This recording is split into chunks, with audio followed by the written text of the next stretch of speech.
రైటికా breaking news చూస్తున్నాం. దేశవ్యాప్తంగా అమలవుతున్న ఎస్ఐఆర్ ప్రక్రియను తక్షణమే ఆపాలని కోరుతూ దాఖలైన పిటిషన్లపై సుప్రీంకోర్టులో పిటిషనర్లకు బిగ్ షాక్ తగిలింది.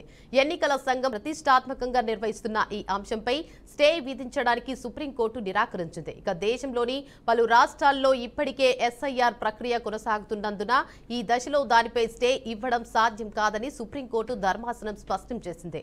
అయితే ఈ పిటిషనర్లపై వివరణ ఇవ్వాలని ఆదేశిస్తూ దీనికి సంబంధించిన పూర్తి వివరాలతో రిప్లై దాఖలు చేయాలని సుప్రీంకోర్టు ఎన్నికల సంఘంని ఆదేశించింది. దీంతో ఈ అంశంపై తుది నిర్ణయం కోసం కోర్టు తదుపరి విచారణ చేపట్టనుంది.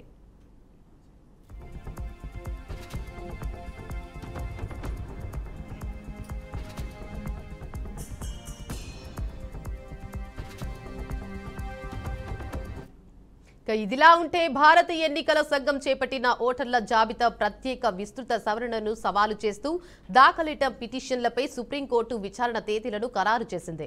ఎన్నికల ప్రక్రియకు సంబంధించిన ఈ కీలక అంశాలపై సర్వోన్నత న్యాయస్థానం దృష్టి సారించింది.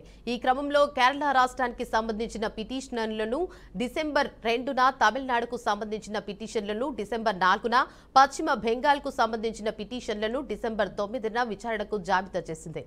ఈ విధంగా పలు రాష్ట్రాల్లోని ఓటర్ల జాబితా సవరణపై దాఖలైన సవాళ్లను సుప్రీంకోర్టు ఒకేసారి విచారణకు స్వీకరించడం ప్రాధాన్యత సంతరించుకుంది.